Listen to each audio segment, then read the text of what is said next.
Hello my fellow mob slayers, it's Void back with another build guide. Today we'll be taking a look at my strength stacking Berserk Cyclone Slayer. This is the fastest mapper that I have had an absolute blast playing in 3.20. It's super fast, rarely dies, and boasts a very high movement speed and decent EHP pool, all while casting Cyclone, which means that you have probably one of the most comfortable playstyles possible in this game. While this build is meant for mapping, it does have the side benefit of being able to do uber bosses without much of an issue, although you certainly won't be one-shotting any of them. Before we get into the actual guide portion of the video, I would like to issue a warning that this is not a budget guide. This build is rather expensive to put together, and if you are looking for a lower budget build, this is not the build for you. Unfortunately, due to the current state of Cyclone, it's very expensive to get a lot of quality of life on this kind of Cyclone build, and personally, I don't enjoy the lower budget Cyclone playstyles. Anyway, without further ado, let's jump straight into the guide.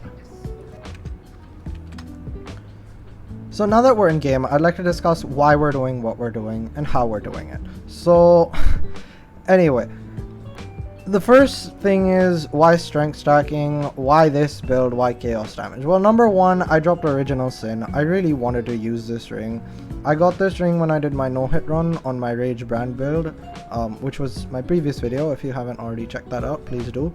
And I also got this relic, which is a strength stacking relic, and I kind of thought, hey, you know, replica Alberons, fire damage might be a cool angle for strength stacking. I've seen a few people doing it already with stuff like Venom Gyre, so I thought, why not give it my own spin? So, and no, the pun wasn't intended.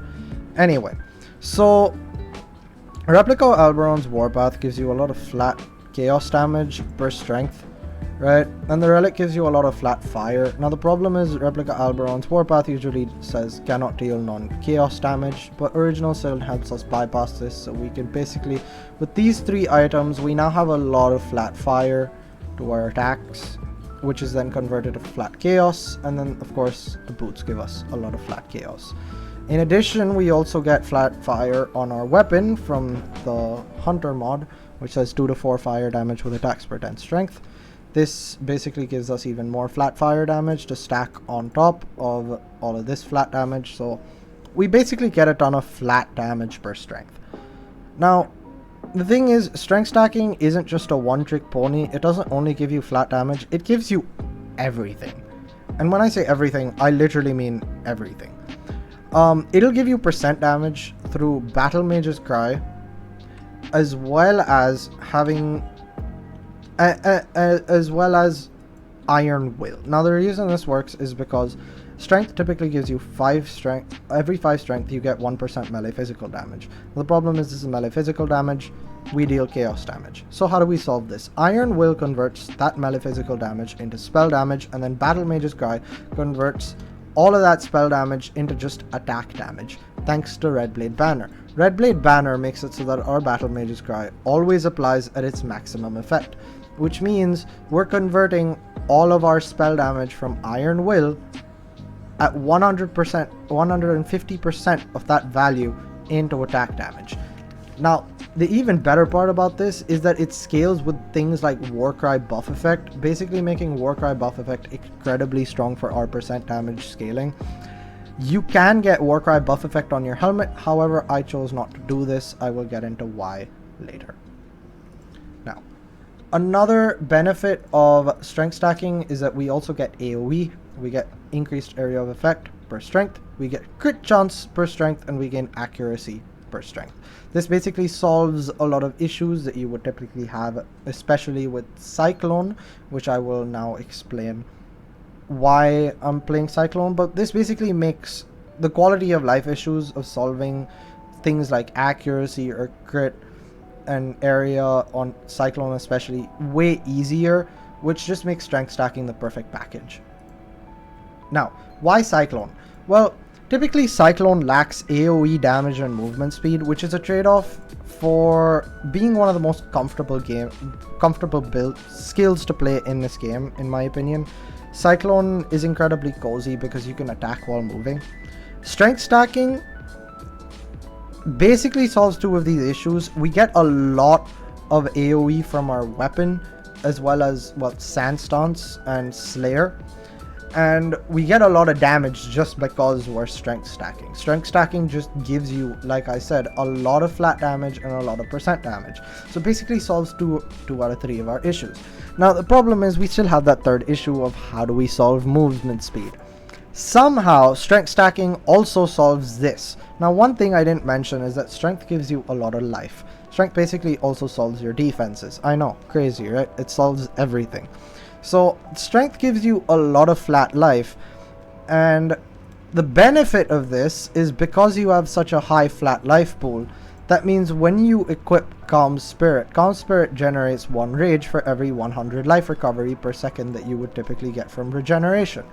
Now the thing is, because we have such a high flat life pool, that means every single one of these points gives us a stupid amount of regen.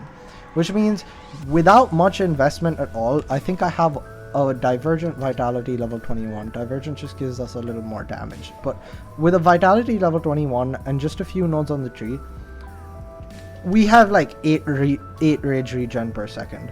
Which, combined with Berserk, and the Berserk Helm enchant, basically means I have more than 20 seconds of Berserk uptime with basically no real investment. Now the downside of this is, of course, you don't have recovery, but Slayer manages to solve that because of, well, Overleech. I will get into the logistics of Overleech later. Now, moving forward, so Berserk gives us a lot of more movement speed, so that solves some of the issue of Cyclone. But how do we get even more? How do we go even faster? Well, one of the benefits of being a Slayer is that you have access to Challenger charges, because Gladiator gives you Challenger charges. These are incredibly powerful. It's basically 20% more attack and movement speed at all times. It takes literally no time to generate these Challenger charges, even in Blood Stance against a unique. And again, this is basically 20% more damage and 20% more movement speed, again making Cyclone even faster. To make it go even faster, because faster isn't fast enough, I'm also using an Ashes. An Ashes with 30% quality basically makes this Cyclone at 50% quality, which I am then attaching to an Awakened Enhanced level 5 for another 32% quality, for a whopping total of 82% quality, which makes Cyclone go from typically having 30% less movement speed to only 10% less. That is a huge difference. That basically means if we're at 300% movement speed, instead of being brought down to, like, I don't know, 210%, we're now only brought down to 270%, which is a very, very, very, very large quality of life change. Cyclone also has the benefit of access to channeling clusters, which have the notable rapid infusion, which gives us 5% increased movement speed while you have infusion. I have 3 of these notables, which basically means I have 15% movement speed. They also come with this really nice notable, which is very, very strong. It's 20 crit multi and 30% increased crit chance, and we also have 3 of those. Now that we've discussed all of that, all of the movement speed and all of the benefits of strength stacking, now let's get into some of the other gear, right? This ring is basically just a stat stick. It's some resistance. I have the channeling skills -3 to mana cost. Basically makes it so that my Cyclone costs pretty much nothing, except of course I also have mana cost of skills on Mage Blood. I will explain my Mage Blood flasks in just a second. But this basically brings our Cyclone cost down to 0. The other thing that I would like to mention on my rare gear, other than of course the helmet and the weapon, is my body armor. Now, on my body armor, I decided to go for fizz damage taken from hits as fire damage, This basically helps solve some of the fizz defense that I was missing. I went for attack crit just to make the crits more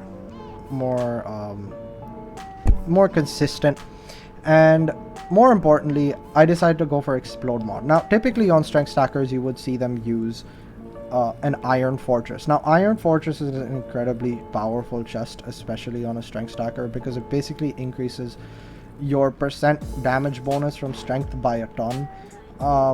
However, I found that in the current state of the build, I don't really want more damage, and I kind of want more quality of life. And with how fast we're moving, it's not uncommon that I will literally zoom straight past like a back in the corner of my screen without even noticing it's there.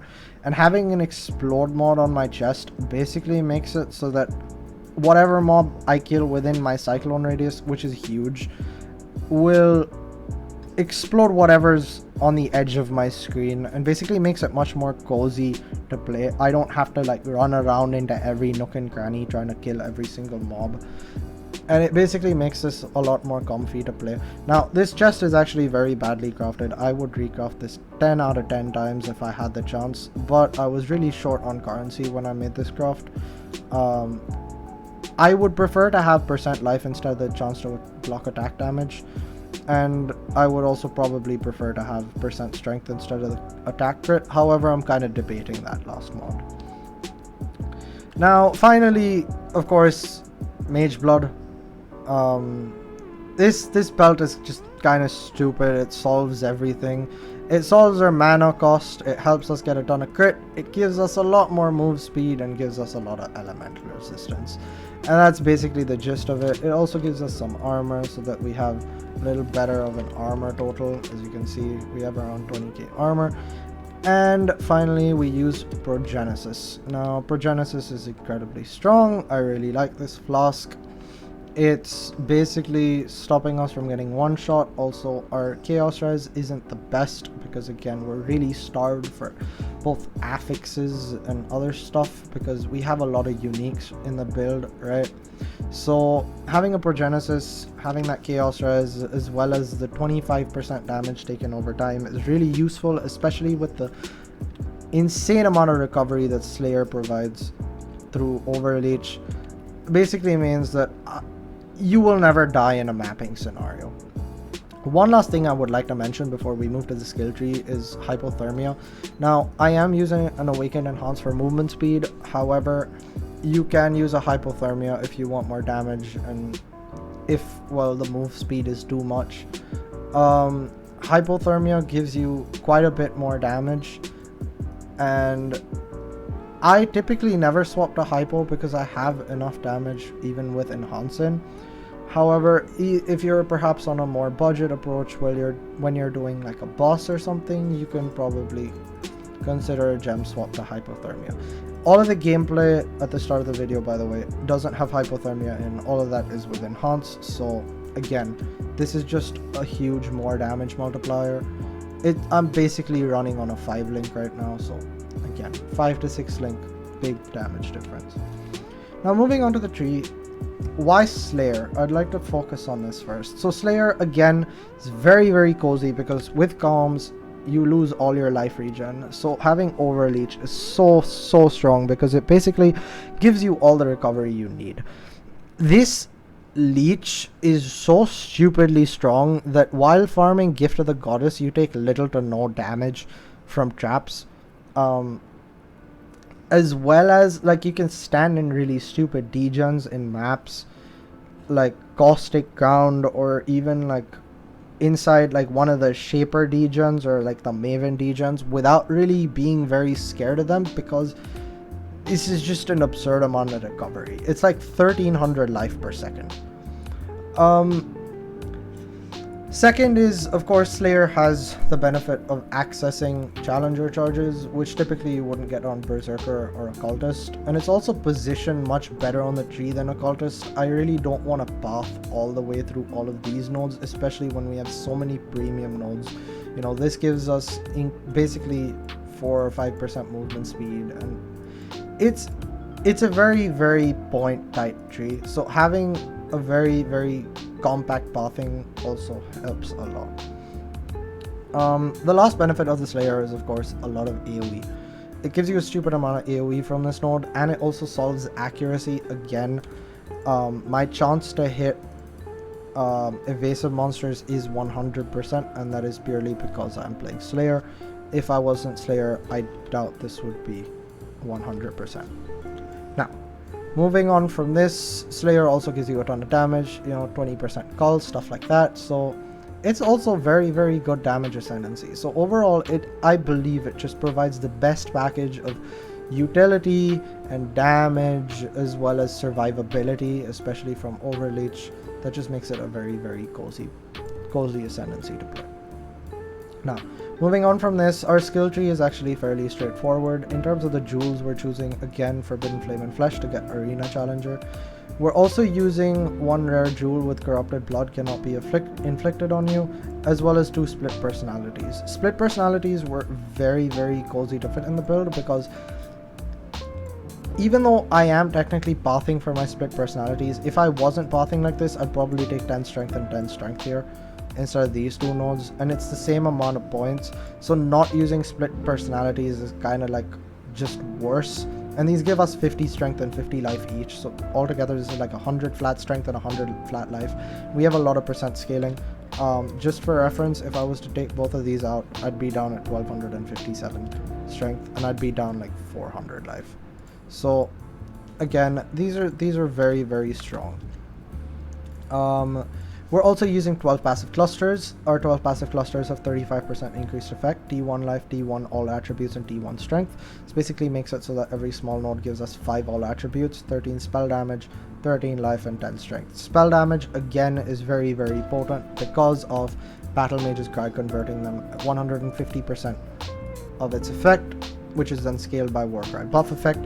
Speaking of which, we get from our Lethal Pride, we get some Warcry buff effect and chance to deal double damage, as well as chance to intimidate on hit. All in all, that's about it for the build.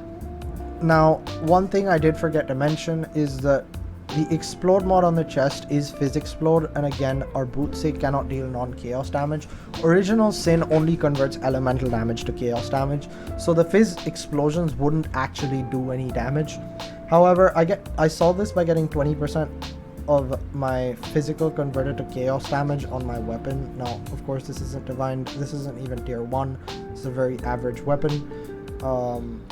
But I basically get 20% Fizz convert there, and then I get another 10% Fizzes extra, as well as another 40% Fizz convert here. So all in all, this is about 70% of my Fizz is then added as extra chaos damage, which is then scaled by our absolutely insane amount of AoE.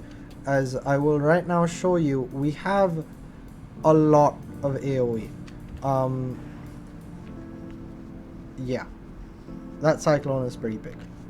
Anyway, that's it for the guide. I'll leave the POB down in the description for those of you who want to check it out. And if you guys want, I can make a short crafting guide for the rare items in the build. Now, just for you guys, I'm going to showcase one quick map so that you guys can kind of get a gist of how the playstyle looks.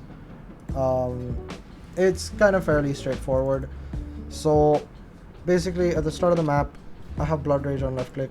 You just click Blood Rage, and then you just hold down Battle Mage's Cry and Cyclone, and you basically just cyclone through the map. You can click Withering Step if you want just a little bit more movement speed, you know. And you basically just zoom through the map, and then once you get to the map boss, just drop your totem, Cyclone, Withering Step, and it's dead.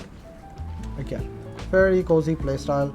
Now, one thing that I do want to mention is that Withering Step basically gives us permanent 14 Wither stacks, and the reason for this is we're attached to an enhanced level 4 and a 30% quality of all skill gems ashes. So with Anomalous Withering Step, we basically inflict 14 Wither debuffs every time we Withering Step. So in terms of playstyle, every time you come to a boss, if you're cycloning, it's Withering Step, Blood Rage, and it immediately puts it on cooldown and then inflicts the boss with Wither for 3 seconds, which is the cooldown of Withering Step. So it's basically permanent 14 Wither stacks.